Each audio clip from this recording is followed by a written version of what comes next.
Hello students, welcome to online classes. I am Sulant Prajapati. I am going to start class 8 civics chapter 1 constitution. पिछले video में हम लोगों ने देखा था कि कॉन्स्टिट्यूशन क्या होता है, व्हाट इज कॉन्स्टिट्यूशन, और उसके कुछ फीचर्स के बारे में हम लोगों ने पढ़ा था। वो फीचर्स थे justice, liberty, fraternity, sovereignty, secularism, Republic, democratic. तो इन सभी फीचर्स को पढ़ने के बाद आज हम लोग जो हमारा जो नेक्स्ट फीचर होगा वो हमारा है फेडरलिज्म। ठीक है, जो फेडरलिज्म क्या होता है, फेडरलिज्म में the power divided between union government and state government. जो पावर क्या होता है फेडरलिज्म हमारे कॉन्स्टिट्यूशन के, हम लोग चूंकि कॉन्स्टिट्यूशन के फीचर के बारे में पढ़ रहे थे, तो पिछला जो फीचर पढ़ा था उसके बाद का जो फीचर आया हमारा वो है फेडरलिज्म। तो फेडरलिज्म से संघात्मक क्या दर्शन होता है, संघात्मक। तो संघात्मक शासन में क्या होता है कि जो पावर होता है, power is divided between union government and state government.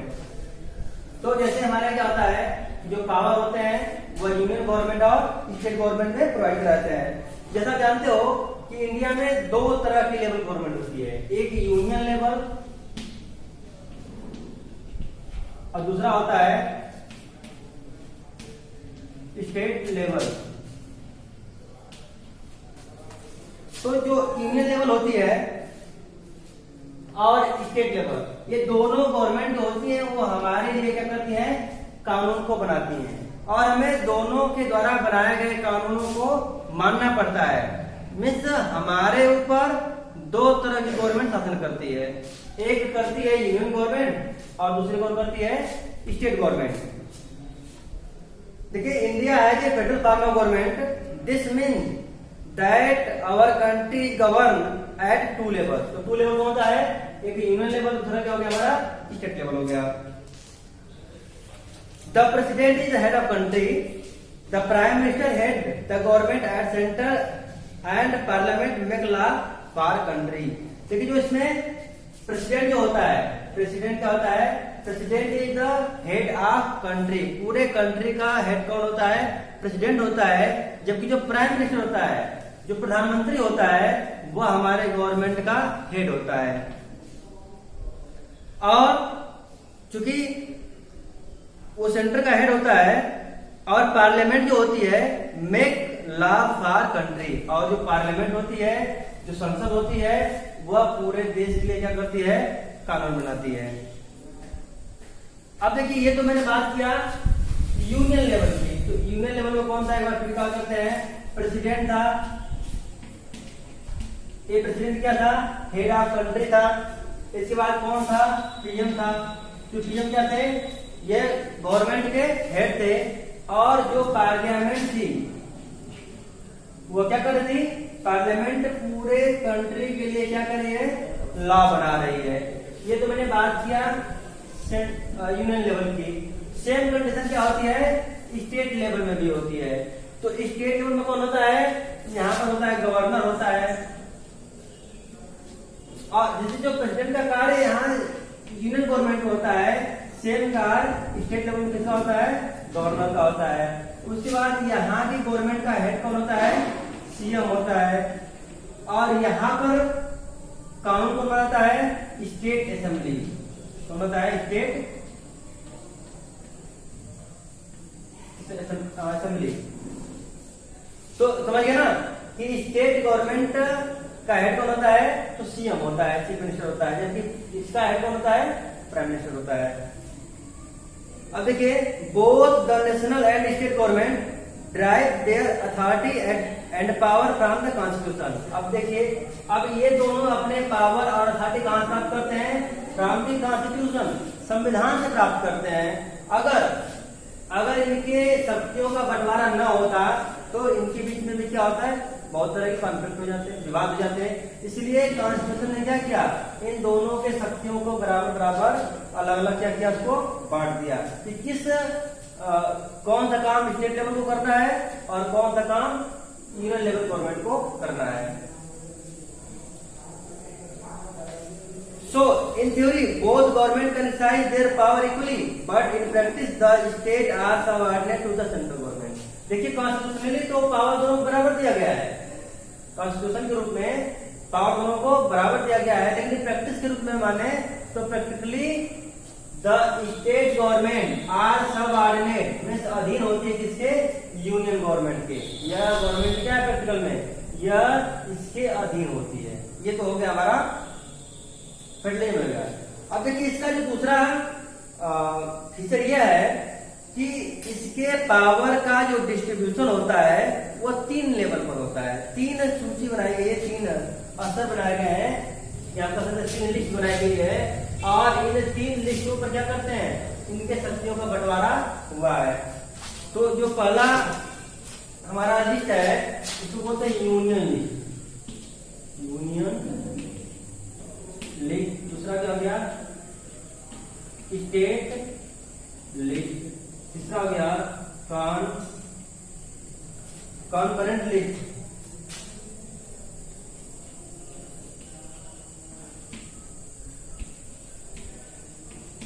इसको बोलते हैं संघ सूची। तो in this list the subject are related to the national interest, राष्ट्रीय हित की जो चीजें होती हैं उसमें वे सब्जेक्ट आते हैं। और यूनियन लिस्ट पर कानून बनाने का अधिकार किसको होता है, सेंट्रल गवर्नमेंट या यूनियन गवर्नमेंट को होता है। समझ गए ना, इसका हम कह सकते हैं कि इस ग्रुप में किस तरह के सब्जेक्ट आते हैं।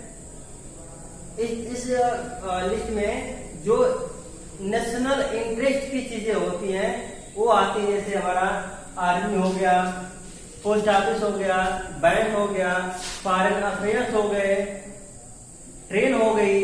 ये सब क्या है, यह एक नेशनल इंटरेस्ट की चीजें हैं, इसलिए इन सभी चीजों पर, जैसे रेलवे है तो रेलवे पे कानून बनाने का अधिकार किसको है, सेंट्रल गवर्नमेंट को है। पोस्ट ऑफिस में किसको, उसी को है। बैंक पर उसी को है। मुद्रा छापना हो तो इन सभी चीजों पर अधिकार किसका होता है, उस पर कानून बनाने का अधिकार केवल और केवल किसको होता है, यूनियन लिस्ट को होती है। ये सब कर सकते हैं, यूनियन गवर्नमेंट को होती है। दूसरा है स्टेट लिस्ट, मीन्स जो लोकल इंटरेस्ट की जो चीजें होती हैं, स्थानीय इंटरेस्ट की जो चीजें होती हैं उस पर कानून बनाने का अधिकार किसको होता है, स्टेट गवर्नमेंट को होती है। जैसे एग्रीकल्चर हो गया, इरिगेशन हो गया, ये फिशिंग हो गई, ठीक ना। तो ये जो चीजें होती हैं इन सब चीजों पर कानून बनाने का अधिकार किसको होता है, स्टेट गवर्नमेंट को होता है। और ये विषय किसमें शामिल किए गए हैं, वो शामिल किए गए स्टेट लिस्ट में। अगला हमारा है कॉनकरेंट लिस्ट। कॉनकरेंट लिस्ट को हिंदी में बोलते हैं समवर्ती सूची, बोलते हैं हम लोग समवर्ती सूची। अब समवर्ती सूची में क्या होता है कि the law are made by both, दोनों यूनियन और स्टेट लिस्ट दोनों मिलकर के कानून बनाएंगे। यह लिस्ट ऐसी है, कॉन्करेंट लिस्ट क्या होती है, जो जिसमें इसमें क्या होता है कि इसमें जो दोनों के इंटरेस्ट का मैटर हो, मीन्स दोनों लोग मिलकर क्या, मीन्स दोनों स्टेट और यूनियन गवर्नमेंट दोनों मिलकर क्या करते हैं, कानून बनाती हैं। जैसे तुम्हारा क्या हो गया, हेल्थ हो गया, एजुकेशन हो गया, इन चीजों पर कानून क्या करेंगे, दोनों लोग मिलकर के बनाएंगे। तो ये तो हो गया हमारा 3 list, union list, state list और कॉनकरेंट लिस्ट। आगे देखिए under federalism the state are not merely agent of the federal government but rather they are authority from the constitution as well।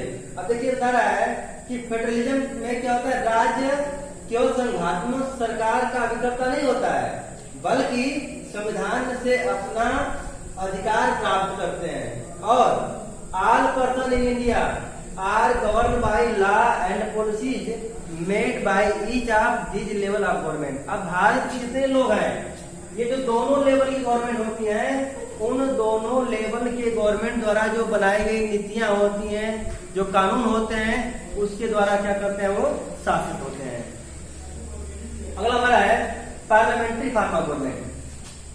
देखिए क्या होता है पार्लियामेंट्री फॉर्म ऑफ गवर्नमेंट।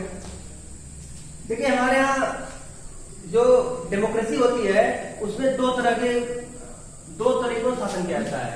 एक होता है पार्लियामेंट्री फॉर्म ऑफ गवर्नमेंट, दूसरा होता है प्रेसिडेंशियल फॉर्म ऑफ गवर्नमेंट। तो पार्लियामेंट्री फॉर्म ऑफ गवर्नमेंट में क्या होता है कि इसमें जो प्रेसिडेंट होता है पार्लियामेंट्री फॉर्म ऑफ गवर्नमेंट में, ये हो गया हमारा पार्लियामेंट्री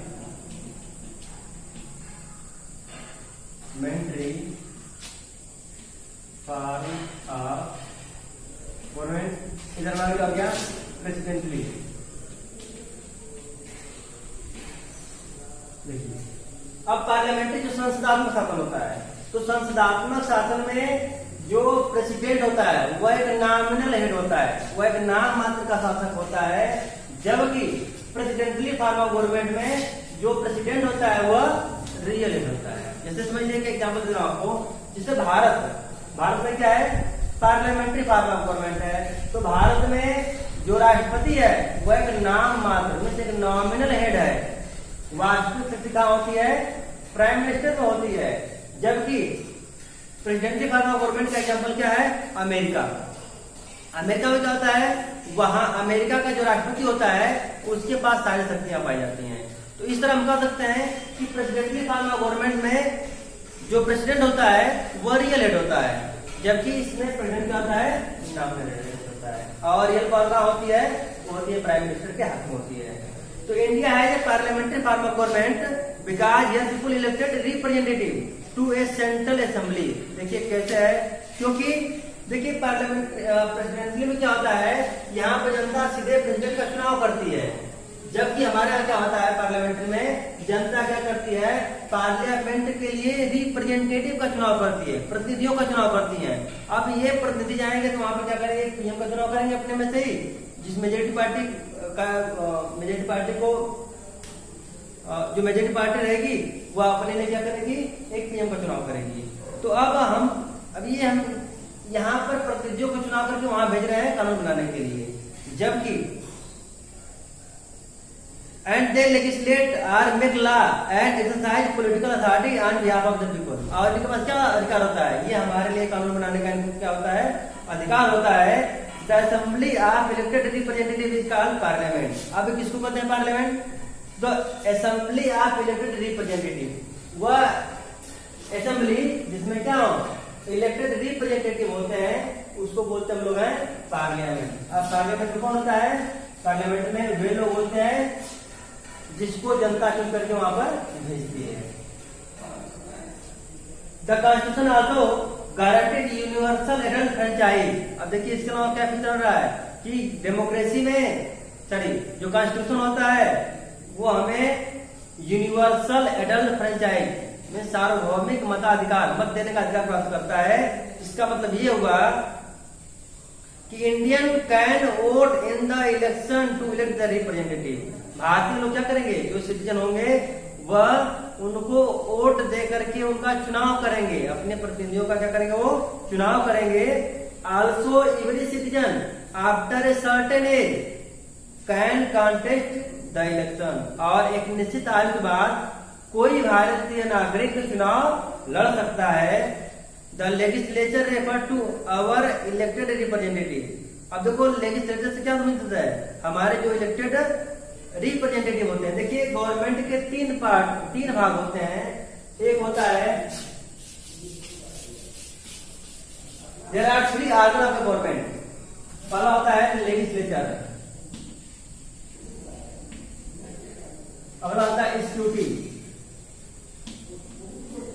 अगला होता है जुडिशरी। तो जो लेजिस्लेचर क्या होता है, लेजिस्लेचर में जो जनता के द्वारा चुने गए प्रतिनिधि होते हैं उसको हम लोग क्या बोलते हैं लेजिस्लेचर बोलते हैं। क्या बोलते हैं मीन्स जो असेंबली में जितने मेंबर्स होते हैं जैसे पूरा पार्लियामेंट क्या कहलाएगा वो लेजिस्लेचर कहलाएगा, क्योंकि यही क्या करता है कानून को बनाते हैं। अब देखिए जो अगला है एग्जीक्यूटिव। एग्जीक्यूटिव क्या होता है, एक स्मॉल ग्रुप होता है जिसको जो क्या करता है responsible for implementing law and running the government. या नियम लॉ को इम्प्लीमेंट करेंगे, लागू करेंगे और क्या करेंगे और गवर्नमेंट को चलाएंगे। अब लेजिस्लेचर का ही अगला भाग क्या हो जाएगा, एग्जीक्यूटिव हो जाएगा। इसमें कौन आएगा, इसमें पीएम आएंगे, प्रेसिडेंट आएंगे, काउंसिल ऑफ मिनिस्टर्स आएंगे, ये सब लोग क्या करेंगे, इस एग्जीक्यूटिव में आते हैं। एग्जीक्यूटिव में होता है कार्यपालिका, इसमें क्या होता है कार्यपालिका, इसमें होता है जुडिशरी में होता है न्यायपालिका।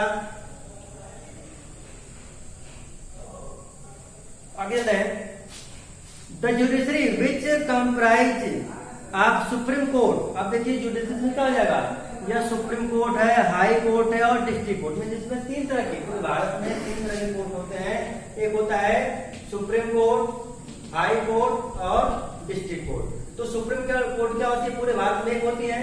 हाई कोर्ट क्या होती है, पूरे स्टेट के लिए होती है, प्रत्येक स्टेट के लिए अलग क्या होते हैं हाई कोर्ट होते हैं। और डिस्ट्रिक्ट कोर्ट क्या होती है, प्रत्येक जिले में क्या होती है एक कोर्ट होती है, होते हैं district court. All 3 branches are required to run the state smoothly and effectively in order to ensure that no branch of government has unlimited power. The other, each organ act as check on the other and ensure balance of power among all 3. देखिए जितने branch हमारे हैं, इतने 3 branch हो गए ना, legislature, executive और judiciary. ये जो तीनों ब्रांच होते हैं वह पूरे भारत के नागरिकों को स्मूथली रन करते हैं, यहाँ पर स्टेट को चलाते, पूरे देश को चलाते हैं। और इसमें से किसी भी ब्रांच के पास अनलिमिटेड पावर नहीं होता है, में से ये हमेशा एक दूसरे को क्या करते रहते हैं, चेक करते रहते हैं। अब देखिए ये दोनों क्या होते हैं, एक दूसरे के पूरक होते हैं। जबकि ये क्या होता है, हमारा जुडिशरी क्या होता है, इंडिपेंडेंस होता है। अब यही लेजिस्लेचर क्या करती है और एग्जीक्यूटिव इन जजों का चुनाव करती है। अब एक बार जज का चुनाव हो जाता है तो इसको हटाना काफी मुश्किल होता है। अब इनका अधिकार इनके ऊपर से हट जाता है, इनका कोई प्रभाव नहीं होता है। और ये जुडिशरी क्या करती है, अगर इनके द्वारा बनाए गए नियमों के अनुसार ये नहीं चलते हैं तो इनको क्या करती है, सजा देती है, या उनको आदेश करते कि जिस नियम को आपने बनाया है उस नियम के अकॉर्डिंग आप क्या करें, गवर्नमेंट करें। तो ये हमारे हो गए 3 ब्रांच हो गए, और इन 3 ब्रांचों के बारे में हमने पढ़ा। अब हम लोग कल पढ़ेंगे फंडामेंटल राइट्स के बारे में। Thank you.